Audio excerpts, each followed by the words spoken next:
ಸ್ನೇಹಿತರೆ, ಇದೊಂದು ಗುಹೆ ಇದೆ ನೋಡಿ. ನನಗೆ ಇರೋದ್ರಲ್ಲಿ ಸ್ವಲ್ಪ ಹತ್ತಿರ ಇರುವಂಥ ಗುಹೆ. ಯಾರಿದ್ದಾರೆ ಯಾರಿಲ್ಲ ಅಂತ ಗೊತ್ತಿಲ್ಲ. ಕಲ್ಲು ಬಂಡೆಗಳನ್ನೇ ಸೇರಿಕೊಂಡು ಏನೋ ಮಾಡಿದ್ದಾರೆ.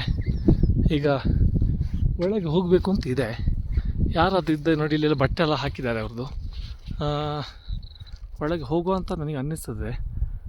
ನೋಡ, ಒಳಗೆ ಹೋಗ್ತೇನೆ. ಸ್ನೇಹಿತರೆ, ನಾನು ಅಂದ್ಕೊಂಡದ್ದು ನಿಜ. ಇಲ್ಲಿ ಈ ಗುಹೆಯಲ್ಲಿ ಯಾರೂ ಇಲ್ಲ. ಬಹುಶಃ ಬೇರೆ ಯಾವಾಗಾದ್ರೂ ಯಾರಾದರೂ ಬರ್ತಾರೆ ಏನೋ ಗೊತ್ತಿಲ್ಲ. ಇಲ್ಲೊಂದು ಬೆಡ್ ಇದೆ ಹಾಸಿಕೊಂಡು. ಆಮೇಲೆ ನೋಡಿ, ಕಲ್ಲುಗಳಿಂದ ಮಾಡಿದಂಥ ಜಾಗ ಇದೆ. ಅದು ಬಿಟ್ಟರೆ ಬೇರೆ ಏನೂ ಇಲ್ಲ. ನಮ್ಮ ತಪೋವನದ ಬಯಲು ಪ್ರದೇಶ ಇಲ್ಲಿ ನಿಮಗೆಲ್ಲ ಕಾಣ್ತಾ ಇರ್ಬೋದು. ಇಲ್ಲಿ ಯಾರು ಕಾಣ್ತಾ ಇಲ್ಲ ಗುಹೆ ಒಳಗೆ. ಬಹುಶಃ ಪ್ರಾಯಶಃ ಬೇರೆ ಎಲ್ಲ ಹೊರಗೆ ಹೋಗಿಲ್ಲರೂ ಸಾಕು, ಗೊತ್ತಿಲ್ಲ ನಮಗೆ.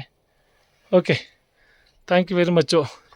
ಬೇರೆ ಎಲ್ಲಿ ಯಾರು ಯಾವ್ದಾದ್ರು ನೋಡಿ, ಆ ಕಡೆ ನಿಮಗೆ ಕಾಣ್ತಿದೆ ಗುಹೆಗಳು. 2, 3, 4 ಗುಹೆಗಳಿದ್ದಾವೆ. ಅಲ್ಲಿ ಹೋಗೋದಕ್ಕೆ ದೂರ, ಸುಸ್ತಾಗಿದೆ. ಏನೋ ನಿಮಗೆ ತೋರಿಸ್ಬೇಕು ಅಂತ ಅಂದ್ಕೊಂಡು ನಾನು ಈ ವಿಡಿಯೋ ಮಾಡ್ತೇನೆ. ಕೆಲವು ಸತಿ ಎಲ್ರಿಗೂ ಹೋಗ್ಲಿಕ್ಕೆ ಆಗೋದಿಲ್ಲ ಇಂಥ ಜಾಗೆಯಲ್ಲಿ. ಹಾಗೆ ನಾವು ಸ್ವಲ್ಪ ಬೇಗ ತಲುಪಿದ ಕಾರಣ ಈ ಒಂದು ಜಾಗೆಯನ್ನು ನಿಮಗೆ ತೋರಿಸ್ತಾ ಇದ್ದೇವೆ. ಧನ್ಯವಾದಗಳು. Thank you. ಜೈ ಶ್ರೀರಾಮ್.